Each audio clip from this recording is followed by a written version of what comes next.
مگر سب سے بڑھ کر جو واٹر سٹوریج کیپیسٹی ہمیں بلڈ کرنی ہے. اگر سٹوریج ہوگی تو فلیش فلڈز میں بھی کمی آئے گی، کیسکیڈنگ جو اس کا عمل ہے وہ بھی کنٹرول ہوگا.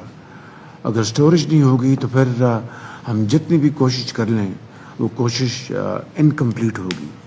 ہمیں یہ ریسورسز خود جنریٹ کرنے ہوں گے، ہمیں یہ ریسورسز خود جمع کرنے ہوں گے، اور پاکستان کے اندر صوبوں میں وفاق میں مل کر یہ سخت ہے کہ انشاءاللہ ہم اگر سر جوڑ کے بیٹھیں گے تو انشاءاللہ اس کے وسائل ہم اس کا حل ڈھونڈ لیں گے.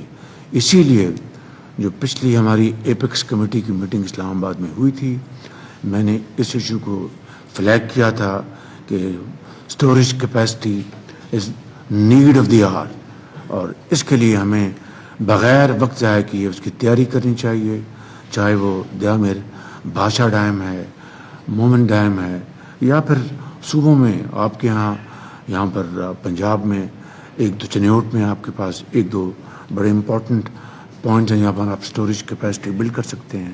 اسی طرح جہاں جہاں ہم نارتھ میں چھوٹے چھوٹے ڈیم بنا سکتے ہیں، تو یہ وہ عمل ہے جس کے اوپر ہم آج اس کے اوپر اس کا آغاز کریں گے تو کئی سال لگ جائیں گے اس عظیم منصوبے کو مکمل کرنے کے لیے.